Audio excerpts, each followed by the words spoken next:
Dzień dobry Państwu. Tu w zastępstwie Tomasza Zawistowskiego witam na kolejnym seminarium. I dzisiaj jest seminarium o archeologii, wykorzystanie zdjęć lotniczych, może też satelitarnych w badaniach archeologicznych. Tytuł jest The Technological Revolution in Archaeology, Cutting Edge Tools for Unearth the Past. So the subject is really very interesting, and the presentation will be given by Szymon Lenarczyk and with colleagues. Yes, the stage is yours. Thank you so much.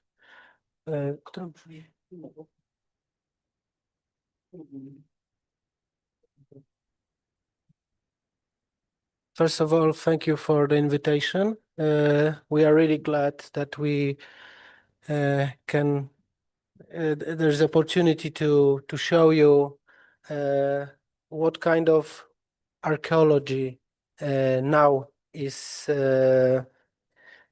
we are use, what kind of tools in archaeology we can use now,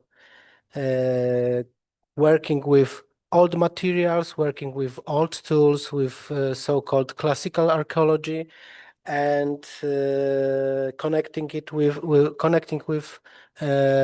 something that we can call something new, something unexpected for us, for archaeologists.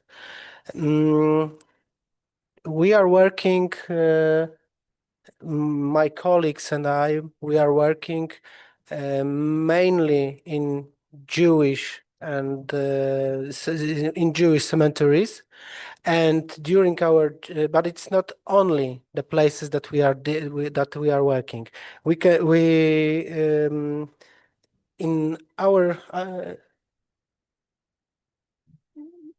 In the beginning, I want to show you that our journey, archaeological journey, starts with something, let's say, classical archaeology. Archaeology connected with digging, with working, that you can let's say, understand typically for archaeologists. So digging with tools, working only with photographs that is given on the earth. But as we were working in the field, we understood that we should prepare something more widely, something more connected with newest technology that can prove us that can prepare us documentation with 3D models, with orthophoto maps, with topographical maps, that it's even a couple years ago it wasn't so obvious to work with. And in cemeteries, in archaeological excavations in the field, we started to work with tools, with materials, with equipment that is usually work in with techniques, with GP radar, with GPSs, highly sophisticated GPSs, RTK, with like I said, georadars, and so on. And we wanted to prepare documentation that involves and that is connected with old typical digging and new documentation of the field. During preparing that kind of materials, that kind of maps, we are finding classical material artifacts and so on. You can see the artifacts from the Jewish cemeteries that we are founding for a couple of years now in Warsaw cemeteries. but also working with old maps, old materials, or old photographs to be specified with maps and photographs from the Second World War. We started to understand the places that we are working in and understand the details of the of what we are looking for. Not only uncover the cemeteries, the excavations area, but also understand what was 80 or 90 years ago during those photographs were made, what we can work and what we can see on those maps, on those photographs. And as you can see, this is the old Warsaw cemeteries, Jewish cemetery. And in the detail, when we saw those pictures from 1942 and 1943, we saw 3 places which were unexpected on those during the when we saw them on the photographs. And interpretation of our colleague from our colleague Sebastian Różycki was that we were dealing with mass graves prepared during the Second World War. And our excavations, this is the field that we saw on the cemetery.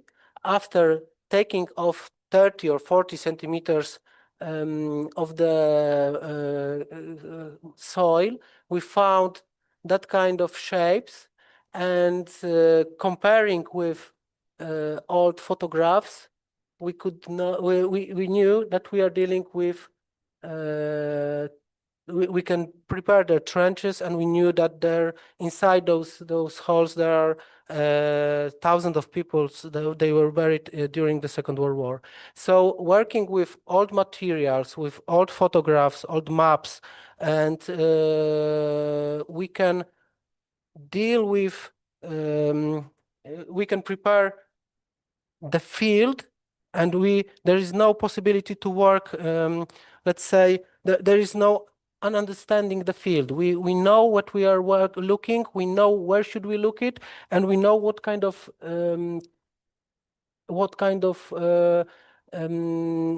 history we are dealing with. So after understanding and after working with old materials, we can prepare new. Here there was 2 mass graves, and after our excavations, people from different foundations, Jewish foundation, could prepare new graves only to memory the people that were buried during Second World War. And during our job, during connecting with old maps, old materials, especially photographs that Nazis did in 40s from Luftwaffe with highly quality photographs, we can understand and we can find graves all on the field of cemeteries. This is the second cemetery, Jewish cemetery in Brudno, where we found, after working with old materials, we found couple rows of graves, and after that we found new inscriptions, new person. After comparing old materials, we found new place where the people were buried on the field. That, like you say, you can see here that probably almost nothing is visible on the ground.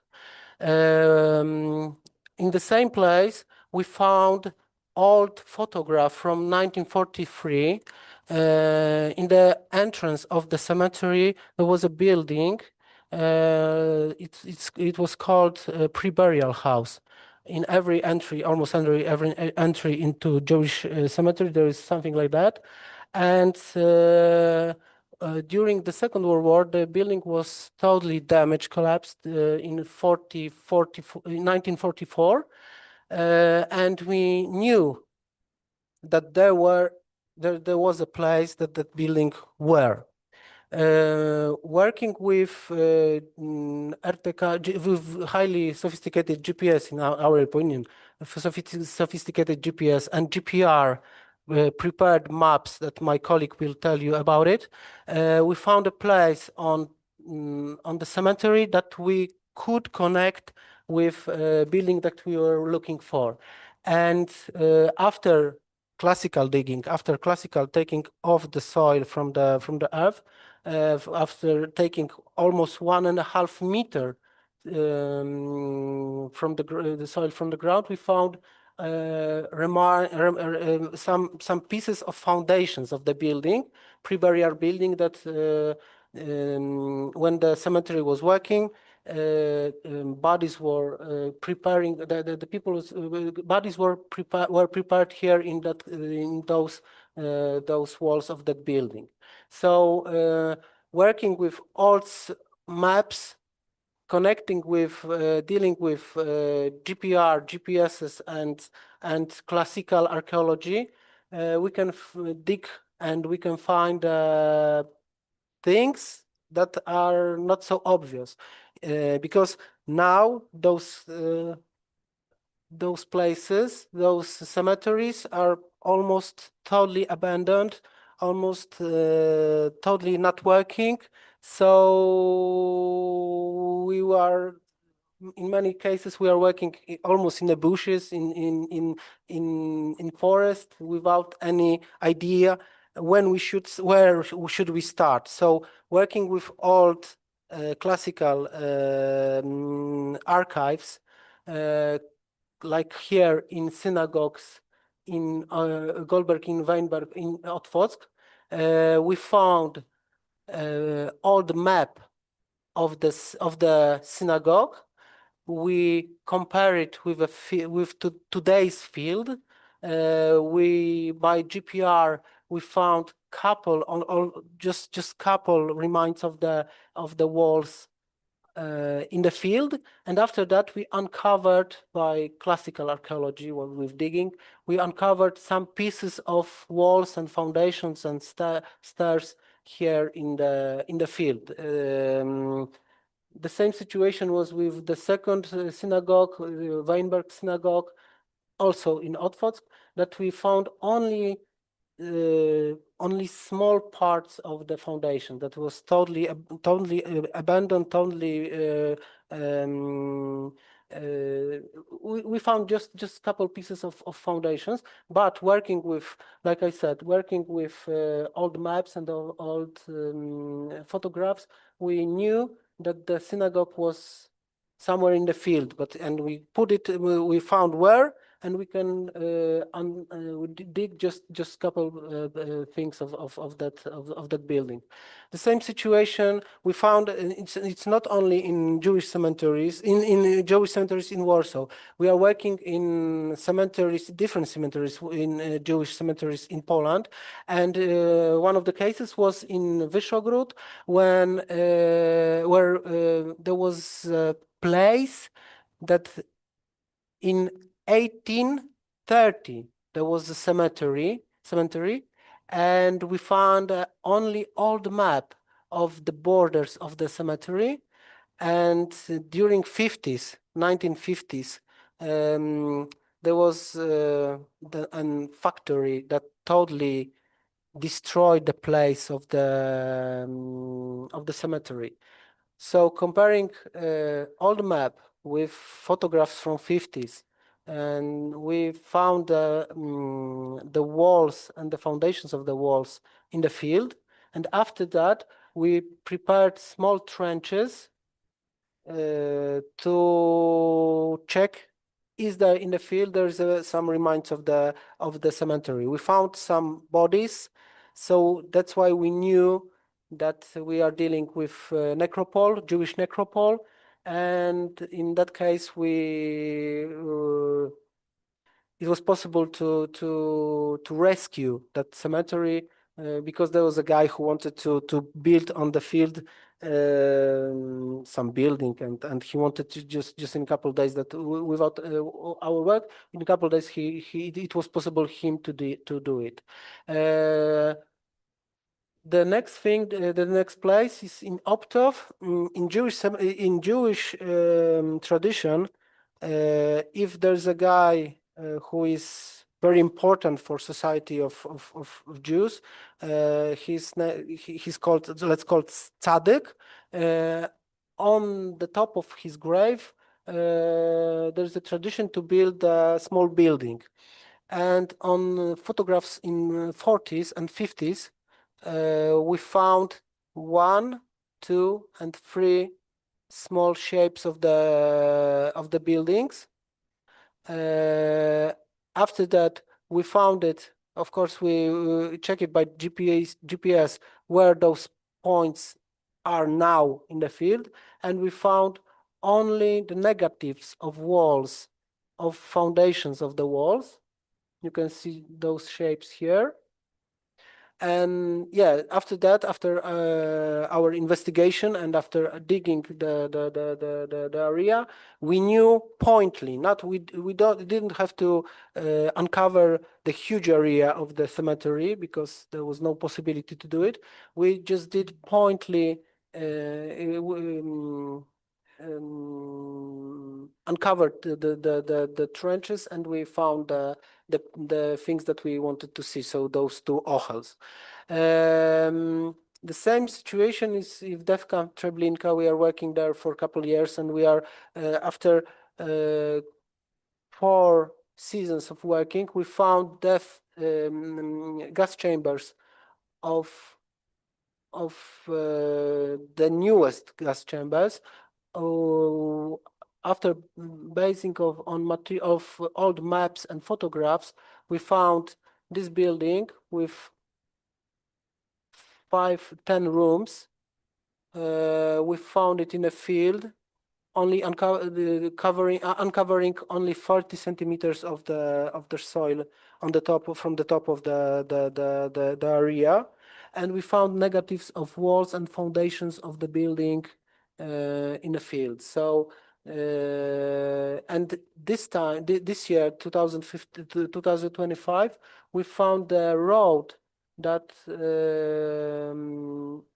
people from the train, let's to be not so precise, going from the train to the gas chamber, they was walking by this road that we found. We found the negative of the fence of the road that they were walking on.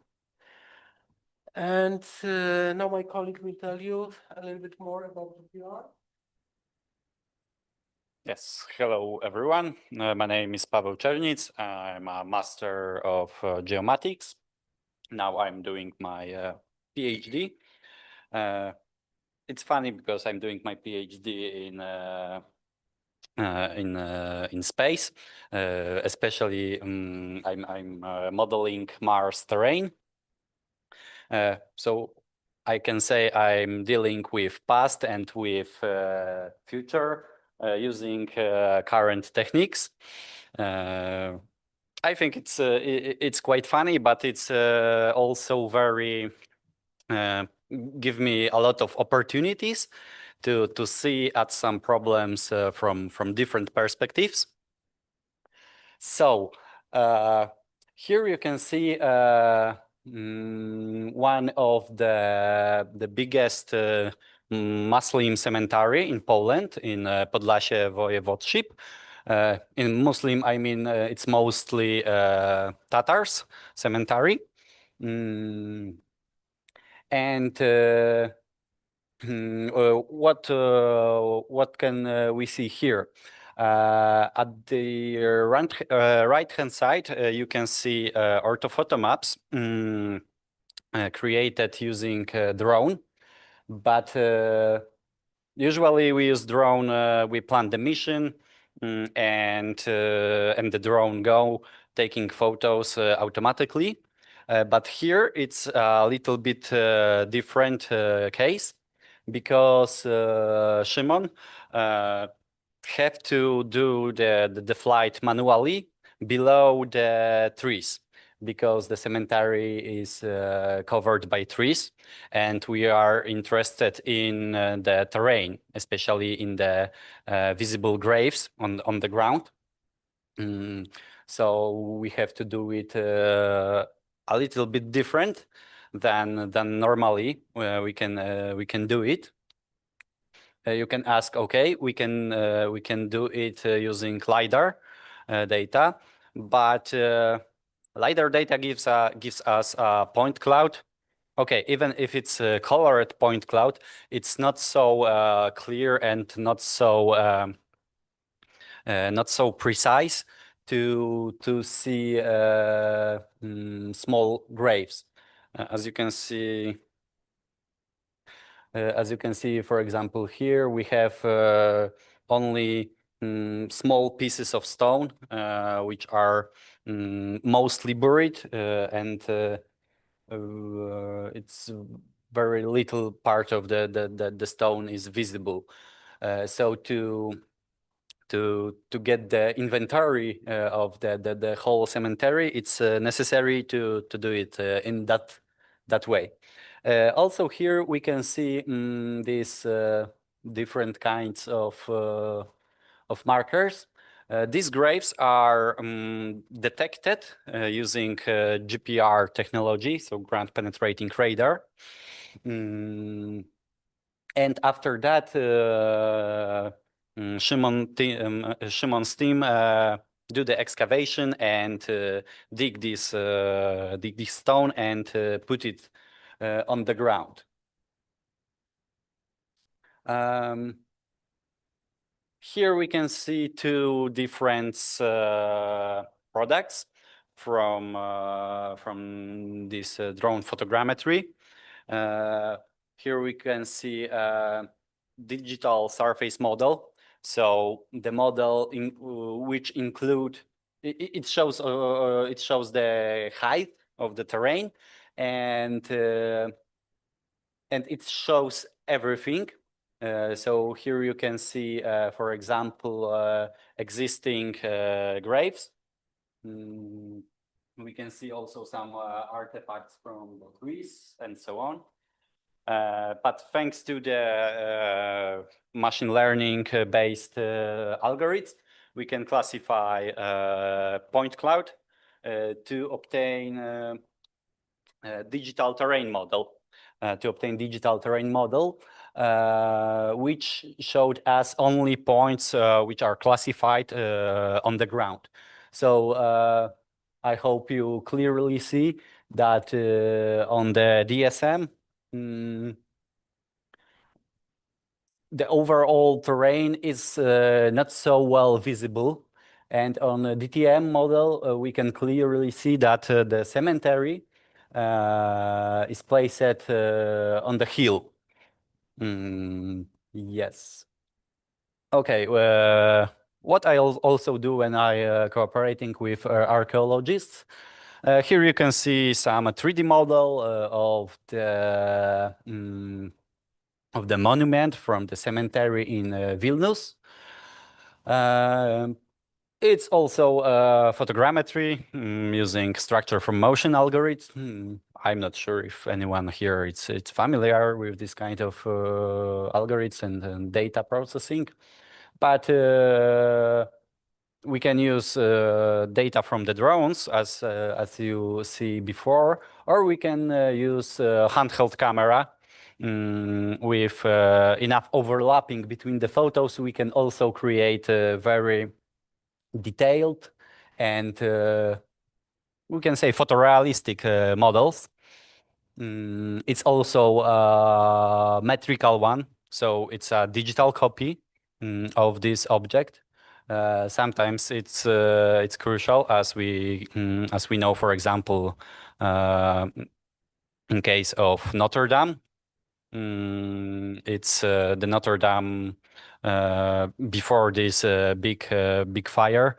It's the whole cathedra was scanned, so we have digital twin of it, and thanks to that we can rebuild it with the same style, with the same dimension, and so on. So it's quite nice aspect to document, to create digital twins of our heritage.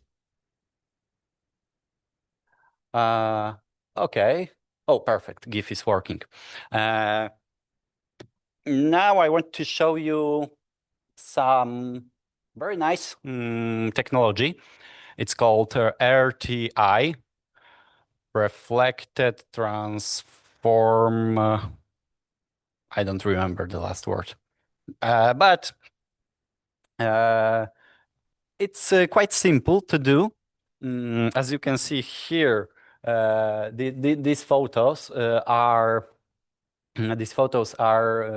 taken by me in Berenica in Egypt during archaeological mission, and this technology works like, it's very similar when we get, for example, a coin, and we want to see some details on this coin, for example. So we take it and we rotate it to get the sunlight with correct direction, that we can see some very small details, which, for example, photogrammetry cannot provide us. So here it's very similar, but the object is stable. We took photos from the also constant position, but we change source of light. And to get this to reconstruct the RTI model, as you can see here, where we can rotate the rotate the source of light.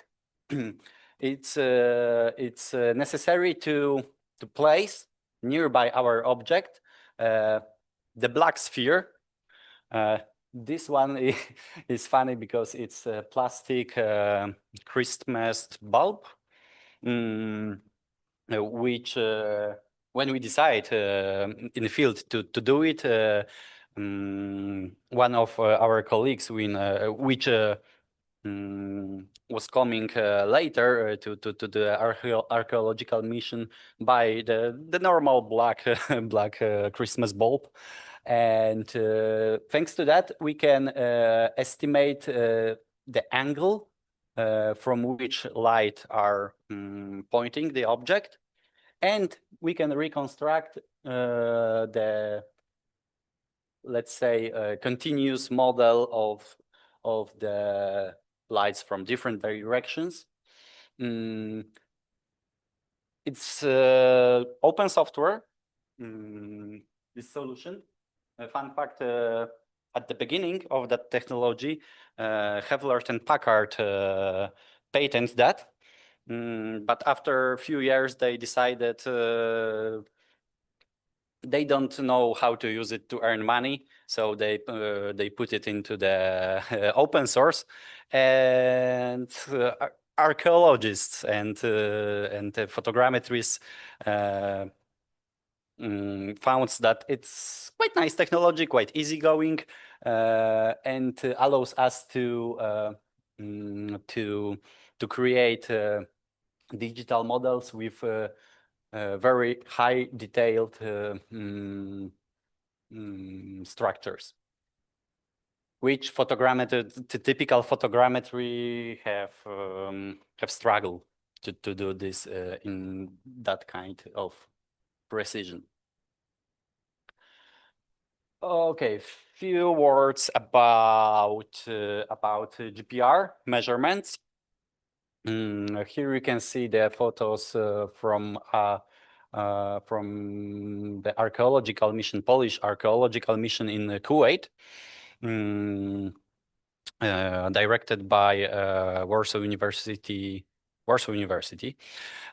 Sorry, I'm from Warsaw University of Technology, and it always goes these three words together. So it's quite quite strange for me to cut it. Yes, and me and Szymon has opportunity to provide them the GPR measurements to check how it works in the desert condition. Theory say to us that the desert conditions should be very nice for GPR because the propagation of electromagnetic wave, we don't have a lot of water in the soil, so it's not it's not stopping the electromagnetic wave.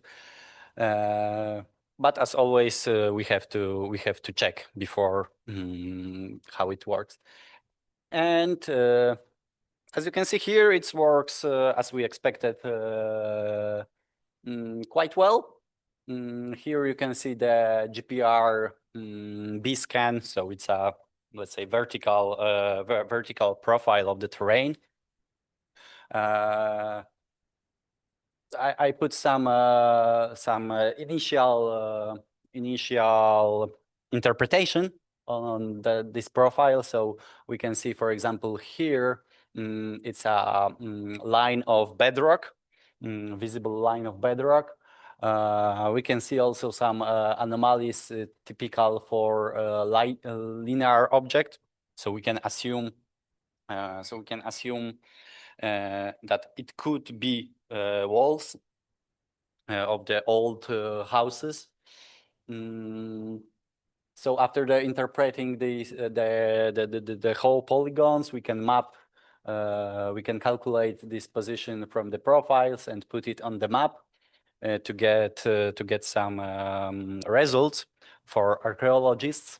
And based on that, archaeologists can plan the next steps, the next trenches, and so on. Szymon also showed you the GPR results. This is a little bit different data because it's here we can see the slice when we do the parallel profiles. We can calculate the depth slice. And sometimes the depth slides gives us nice results, like here, to interpret this. But sometimes we have to, this kind of slices don't show us so obvious anomalies. So we have to go back, let's say, to the maybe more primitive, it's not a good word, but we have to take a step back and interpret the raw profiles, of course, after some filters and processings. So that's how we use actually GPR in archaeology. And here you can see the photos from yesterday when I create the presentation. Because I also, as a geomatic engineer, I'm dealing with GNSS data. So here you can see the RTK receiver dedicated to mount on drones. So it's very, as you can see, it's very small. The antenna is quite small. The receiver is very small. But this receiver, for example, allows us to register raw GNSS data in Rhinex format to perform after that processings of the data to get accuracy at the millimeters level. I talk, of course, about static measurements, which took, for example, 6 hours on one point. We observed the data from the satellites, and after that, in post-processing, we can calculate very accurately position of the benchmark on the archaeological side, and me and my colleague create, let's say, very portable and small kit to do this kind of measurement. You can ask why we have better antennas. I believe even here in CBK you have some reference station. This technique is quite very well known. Why you use these small receivers? The answer is very simple. Not everywhere we can legally take with us this kind of equipments. So thanks to the miniaturization of everything, we can do it, let's say, in maybe not illegal way, but we cannot have say to the to the border guards in some countries like for example Kuwait, Libya, or whatever. So yeah, this is here you can see the our whole set to make these measurements. I hope we can test it in December. And I believe this is the last slide. And we create this piece of equipment to do the measurements on the Libya, on the Ptolemais archaeological site. It's very impressive, I have to say, even for me, for let's say technical guy. I've impressed when I was there 1 year ago. With cooperation with Szymon fly the drone, we create orthophoto map of the whole ancient city. The area of it's something about 6 square kilometers. Here you can see some plans. Plans put on the background of the orthophoto maps. And now, if everything goes well, because these orthophoto maps based only on the data from the drone. So drone has single frequency GPS GNSS receiver, so the accuracy of the position of the drone registered with the photo is, let's say, plus minus 5 meters. So this is not very accurate positioning. But I believe when we do the static measurements, we set up the benchmark, we can measure some characteristic points and put this orthomosaic into the right place within centimeters accuracy. And that's all from my side. Thank you very much. I don't know if you have any question, feel free.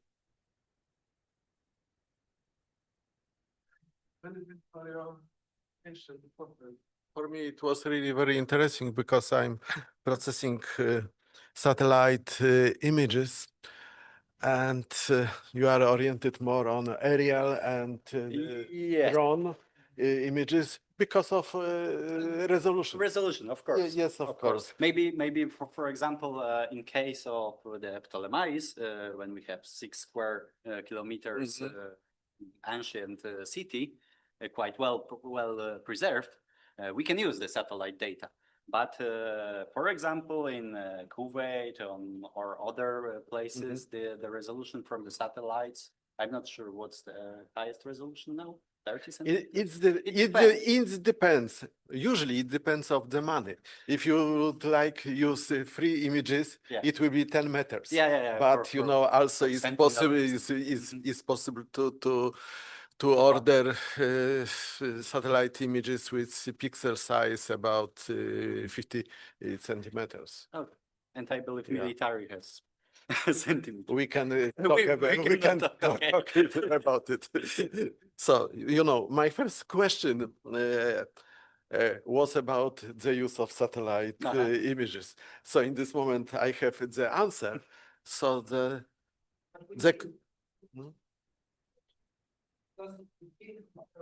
in Libya, we did a couple years ago, we got satellites images, but it's We got. It's okay. but I think that 20 years ago we got all those materials, and now what we are working with, we are working with drones and very low. Yeah. For us, there in Libya, Mhm, it's 4 mhm. size. The images are better for us than for our group. Let's say. Okay. I believe we use some satellite images for Oman, but it's usually to only to localize the area of interest. And after that, usually we have to do, let's say, More precise. Yeah. with the higher resolution. Yeah. I think that I'm sure that we will have also other questions. The next questions will be given by Cezary.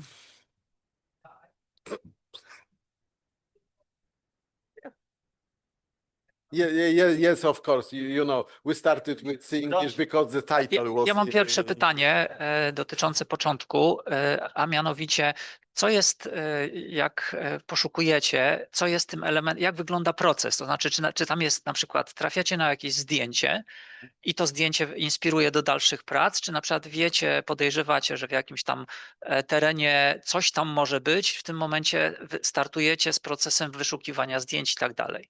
Jak to wygląda, taki proces? Może być po angielsku odpowiedź.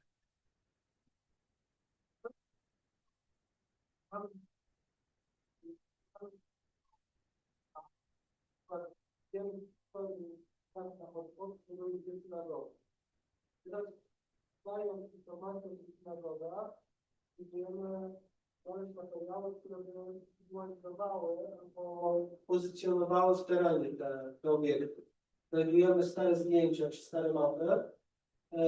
Na ich podstawie wyznaczamy w terenie, w GIS-ie czy w jakimkolwiek programie, wyznaczamy w terenie punkty, które wskazują nam, nie wiem, narożniki fundamentów, czy coś, co pozycjonuje nam to w przestrzeni, która dzisiaj jest kompletnie zaburzona, jeśli chodzi o historię. I dopiero na podstawie tego, na podstawie wskazań historycznych i wyznaczenia w terenie tych punktów charakterystycznych, choćby narożników murów, z dokładnością powiedzmy, to już wiemy o tym, że dokładność jest powiedzmy 1,5 metra, 2. Wjeżdżamy radarem, radar pozycjonuje, znaczy doprecyzowuje nam jeszcze bardziej to miejsce, które chcemy przebadać i dopiero wtedy wchodzi archeologia, taka sensu stricte, taka klasyczna archeologia. I dopiero wtedy odsłaniamy.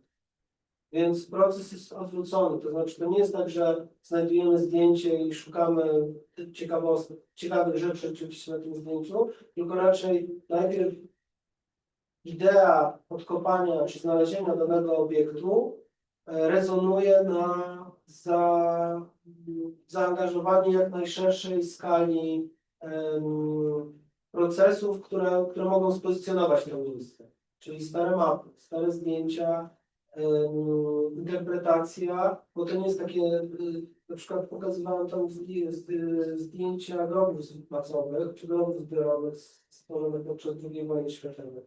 I na podstawie zdjęć widzimy po prostu, jak piasek, jak kwarc odbijał światło przy dużym nasłonecznieniu, co powodowało, że te jakby granice wkopów, czyli wykopanej ziemi, która de facto odbijała, tak kolokwializując, odbijała światło słoneczne, bo tam nie widać ludzi pochowanych, tylko widać naruszoną ziemię. I ta naruszona ziemia, czyli ten kwarc, który był widoczny, odbicie tego kwarcu widoczne na zdjęciu z lat 40., wypozycjonowało nam miejsce, które powinniśmy odkopać. I to było podstawą do tego, żeby w ogóle to miejsce zaznaczyć wkopy grobowe zaznaczyć. Więc w skrócie, żeby coś znaleźć, trzeba wiedzieć, czego szukamy.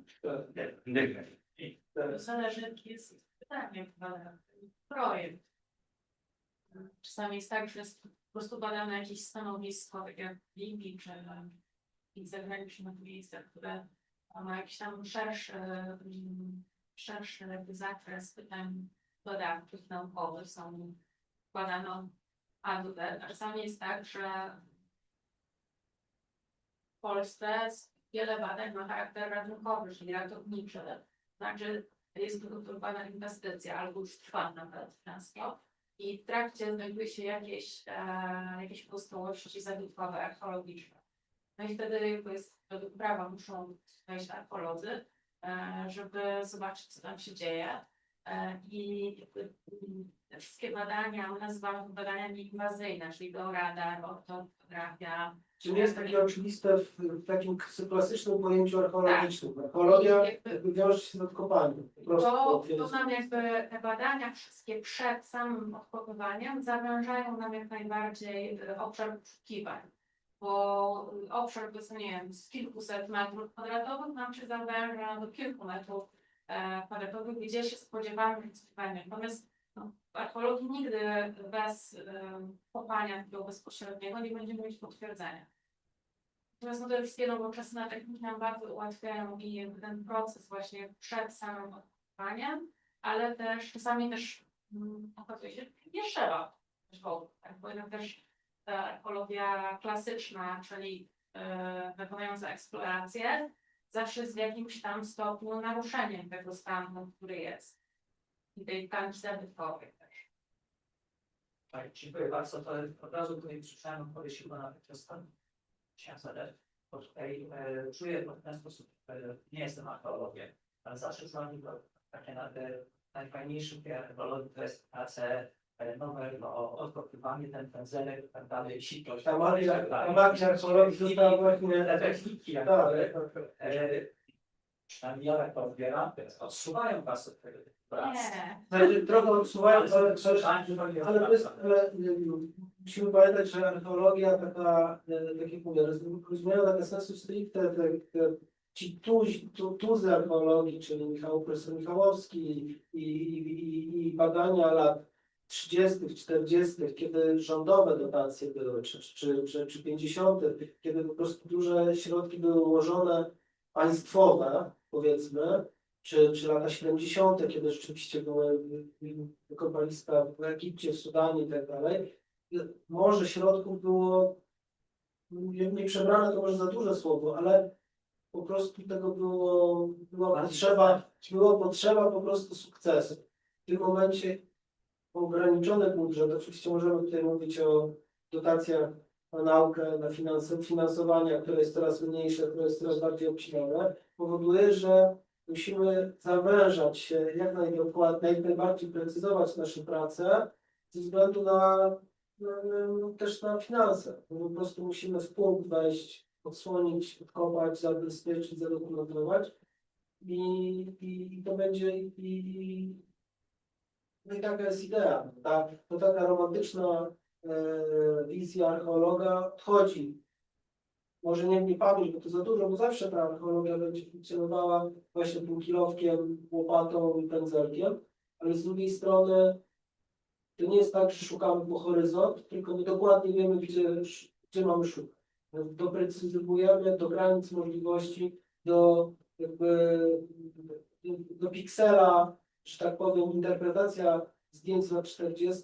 i ten piksel, który powoduje, że narożnik jest bardziej w lewo czy bardziej w prawo, czyli ten piksel to jest nasz rzeczony tam 1,5–2 metry, powoduje, że nasze przesunięcie budynku czy miejsca, które poszukujemy, to jest właśnie 2 metry w lewo albo w prawo.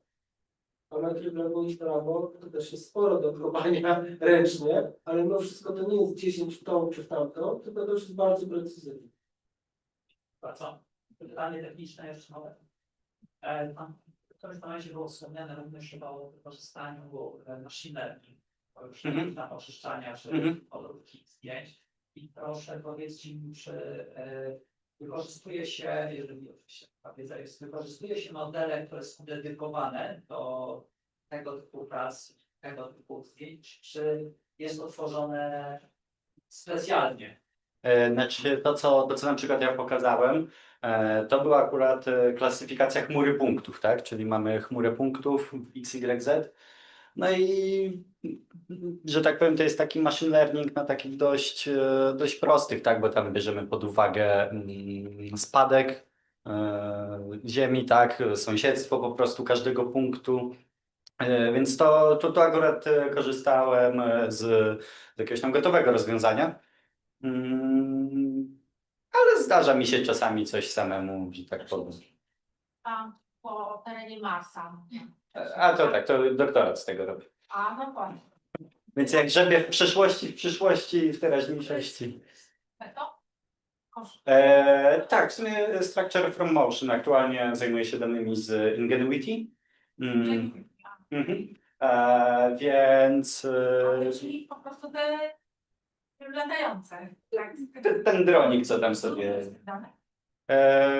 No, NASA planowało to na 5 lotów, rozbili na 72. Aha, czyli to jest. Tak, tam trochę są, bo to tak. No, ogólnie jest z tym taki case, że tam są spore braki w metadanych, które są dość istotne, więc ja właśnie teraz, że tak powiem, razem z ludźmi udało mi się z JPL-em skontaktować, więc razem z tymi ludźmi, co tam sterowali całą tą misją, jakoś próbujemy wymyśleć jakieś metody, żeby potworzyć właśnie takie modele terenu, czy ortofotomapy, no to bardziej dla geomorfologów, tak, planetarnych. To jest widzialny. Tak. Tam akurat, żeby odtwarzać, to musi być pokrycie między zdjęciami, więc używamy w ogóle tego nawkama czarno-białego, tak, o dość słabej rozdzielczości, no ale jest pokrycie między zdjęciami, więc możemy coś w ogóle w 3D, o jakimkolwiek 3D tak naprawdę mówić. No bo jeszcze ten wirnikowiec miał tą fajną kamerę kolorową, no tylko zdjęcia z niej były robione raz tam na jakiś czas, tak? A tak to czy czarno-biały nawkam, tak, który służył im do nawigacji, to i tak on jest przerzedzony, tam bodajże z 10 Hz było robiona nawigacja on-board, była robiona w 10 Hz chyba, a zapisane i wysłane na Ziemię było około 1 Hz. Naprawdę, więc na takich przerzedzonych danych, ale coś z tego wychodzi. Teren, po prostu morfologia terenu. Tak. No my akurat z geomorfologami z UJ współpracujemy z panią dr Kozakiewicz. Ona jest specjalistką od form eolicznych, tak, czyli te ripple marki. Tak. W ogóle nie wiem, czy była pani teraz na konferencji na UJ. No to się pewnie widzieliśmy. A ta misja się zaangażowana, czy jeszcze? Znaczy no my jako Politechnika Wydział Geodezji i Kartografii i właśnie z UJ sobie tam współpracujemy. No, my bardziej jako dostarczyciele, przetwarzacze danych, tak, a Joanna, że tak powiem, coś dorabia do tego prawdziwą naukę, jak ja to się śmieję. No fizykiem, ale też geologię chyba drugi No doktor. tak, sedymentologię. No chyba. Tak. Kuleczki. Dokładnie. Blueberries. Tak, blueberries. Ile sam jest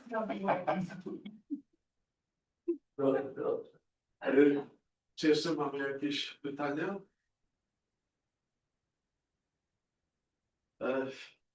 Bardzo Państwu dziękuję Panu za prezentację. Dla mnie to było bardzo ciekawe, ponieważ jest tak, ja zawsze mówię, że teledetekcja jest interdyscyplinarna. I jest to prawda i to jest taki świetny przykład.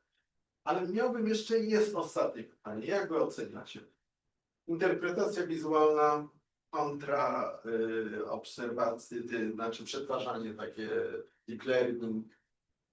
Możecie takie proporcje powiedzieć, czy też wizualnie jak się da to wspierać deep learningiem?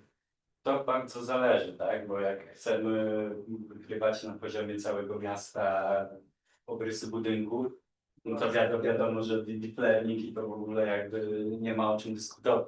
Ale moim zdaniem, jeżeli mówimy o tej archeologii i o takich zastosowaniach, to są zbyt rzadkie przypadki. W sensie, moje odczucie jest takie, że trochę brakowałoby datasetów cząstek, tak, żeby to zautomatyzować w pełni.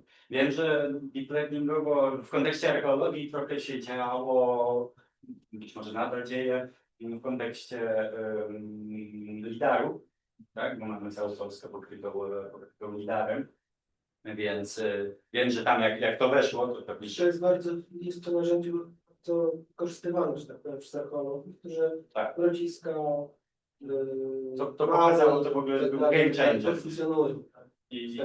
I okej, i tam jak mamy, nie wiem, w całej Polsce mamy tysiące rodzisk, albo i więcej, pewnie więcej, no to można się pokusić, tak, o zrobienie jakiegoś datasetu uczącego i potem puścić to na całość i próbować wykryć nieznane.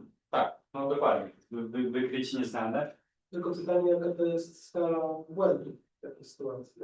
Ile to może być interpretowane? Jakieś smaczy, tak. To już powiedzieć. No właśnie. Więc, ale jeżeli mówimy o takiej archeologii, jak my tutaj pokazywaliśmy, to są to moim skromnym zdaniem są to zbyt indywidualne przypadki, żeby do tego zaprzęgać do tej trzeba. Czyli takie systemy eksperckie przede wszystkim. Plus eksperckie.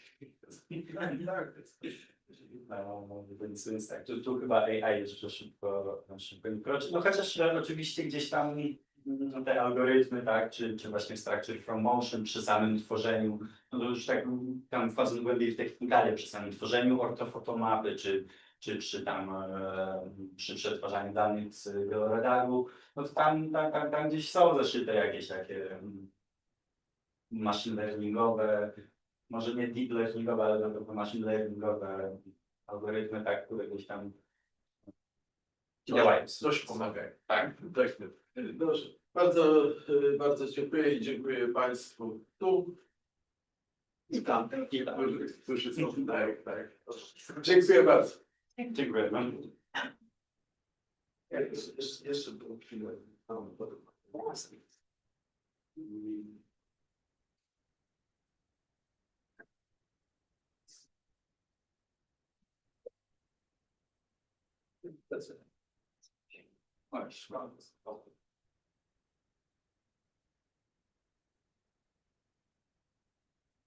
Dziękujemy bardzo.